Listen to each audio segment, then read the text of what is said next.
November 11వ తారీఖున జరిగింది. ఆ అసెంబ్లీకి వెళ్తున్న క్రమంలో శాసనసభ్యులతో పాటు నేను కూడా కూర్చోవడం జరిగింది. అప్పుడే వచ్చిన ఆ బొత్స సత్యనారాయణ గారిని చూడంగానే అందరూ లేచి పలకరించారు. అది సంస్కారంతో పలకరించింది తప్పించి అక్కడ జరిగినటువంటిది ఏ క్రమం కూడా వాళ్ళు చెప్పినటువంటి పూర్తి స్థాయిలో అసత్య ప్రచారాలు తప్పించి దాంట్లో ఎటువంటి సత్యం లేదని నేను తెలియజేసుకుంటున్నాను. ఈరోజు ఉత్తరాంధ్ర జిల్లాల్లో మంచి వాతావరణం, కుటుంబ పరిపాలన నుంచి కూటమి పరిపాలనలోకి వచ్చాం.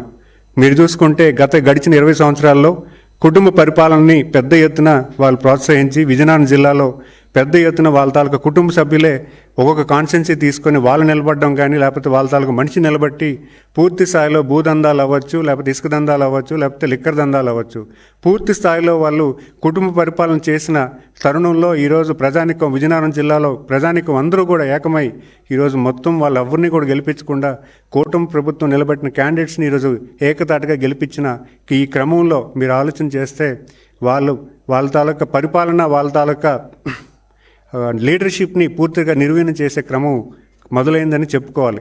దాన్ని తట్టుకోలేక ఈరోజు ప్రతిపక్ష మీడియాలు వాళ్ళని బలపరచడానికి ఈరోజు మమ్మల్ని బలహీనం చేసే ప్రయత్నం చేస్తున్నారు తప్పించి ఇక్కడ ఉన్నటువంటి సత్యం ఎటువంటిది లేదని నేను చెప్పగలను. ఎందుకంటే మీరు చూసుకుంటే గడిచిన 40 సంవత్సరాల మా కుటుంబం రాజకీయ నేపథ్యం తాతయ్య గారి మీద అవ్వచ్చు, లేకపోతే బాబాయ్ గారి మీద అవ్వచ్చు, ఈరోజు నేను కంటెస్ట్ చేస్తున్నటువంటి ఫ్యామిలీ బొత్స కుటుంబం.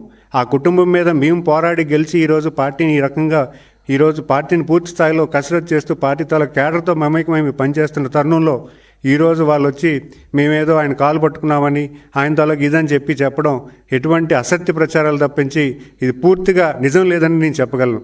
అంతేకాకుండా గడిచిన 20 సంవత్సరాల్లో విజయనగరం ప్రజానికం ఆ కుటుంబానికి 3 సార్లు మంత్రి పదవి కానీ, 3 సార్లు ఎంపీ కానీ, 3 సార్లు జిల్లా పరిషత్ కానీ ఇవ్వడం జరిగింది. అయితే విజయనగరం జిల్లాకి వాళ్ళు తీసుకొచ్చింది ఏంటని నేను అడుగుతున్నాను.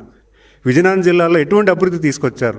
వాళ్ళు కుటుంబ పరిపాలన చేసుకొని జిల్లా మొత్తం దోచుకున్నారా కానీ ఈరోజు కుటుంబాన్ని విజయనగరం జిల్లాకు కానీ, విజయనగరం జిల్లా వాసులకు కానీ ఆర్థిక అభివృద్ధి కానీ ఎటువంటి అభివృద్ధికి తీసుకొచ్చారని నేను అడుగుతున్నాను. ఎటువంటి పరిశ్రమలు తీసుకొచ్చారా?